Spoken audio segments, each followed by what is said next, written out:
Ngayon palang babiyahe pero nung nakaraang buwan pa nakabook ang ilang pasahero sa PITX na magbabakasyon ngayong Pasko.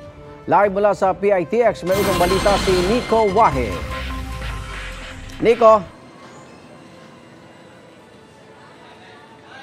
Igan, magandang umaga. 5 araw nga bago ang Pasko ay unti-unti nang napupuno ang mga biyahe ng bus rito sa Parañaque Integrated Terminal Exchange. May iba na nanigurado na at maaga pa lang ay nag-book na online. Baguio, Pasko. Iniisip pa lang daw ni Edmar at Nicole ay kinikilig na sila. Dagdagan pa ng selebrasyon ng kanilang first anniversary bilang mag-asawa. Perfect vacation, ika nga. Kasi 22 ay anniversary po namin. So parang first year anniversary po namin kinasal. Kaya po binalak na rin po namin na mag-Baguio na lang for Christmas para tuloy-tuloy na po yung vacation. Para hindi naman ma-stress bago ang loving-loving, November pa lang ay nakabook na sila ng ticket dito sa PITX. Dapat po talaga Friday pa po kami mag-book for bus dito. Naisip namin baka ma-traffic kami kasi rush, na rin yun 22 na kasi evening, ay madaling araw, baka marami na rin babiyahe papunta ng north. Kaya inagahan na lang namin. Ang pamilya Coscos naman ayaw na rin sumabay sa dagsa ng mga pasahero. Kaya bumiyahe na rin ang maaga papuntang Naga City.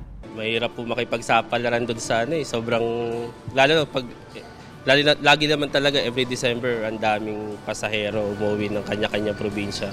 Then mahirap makipagsapalaran, lalo may bata kaming kasama. Kaya inagaan namin yung book. Galing namang Ginubatan Albay ang pamilya ni Glesel. Sila naman ang dumayo rito sa Metro Manila para magdiwang ng Pasko at bagong taon sa Pandi, Bulacan. Gusto raw kasing makita ang dalawa niyang anak ng kanilang lola. Sa ngayon po, di pa naman kasi di pa naman rush, di ba? Medyo konti pa lang yung pasahero. Yung ba dahilan kung bakit? Apo.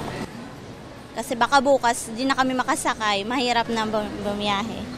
Sa ngayon, fully book na raw halos sa mga biyahe ng ilang bus company.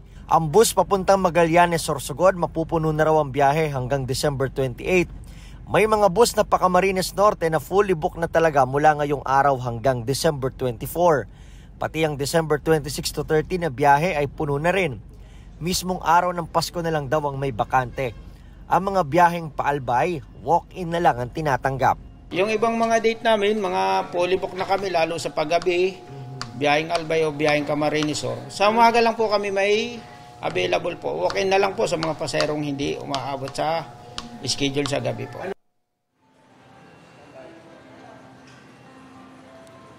Igan, ito tuloy-tuloy yung dating ng mga pasahero rito sa PITX. Yung iba ay mga sasakay ng EDSA Bus Carousel dahil may mga pasok pa sa kanilang mga trabaho. Pero yung iba ay naka-leave na at uuwi na ng kanilang mga probinsya. Inaasahan naman na aabot sa 2.6 million na mga pasahero ang daragsa rito sa PITX ngayong Christmas season.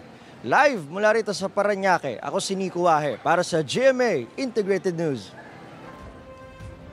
Igan, mauna ka sa mga balita. Mag-subscribe sa GMA Integrated News sa YouTube. Sa mga kapuso abroad, subaybayan nyo kami sa GMA Pinoy TV at sa www.gmanews.tv.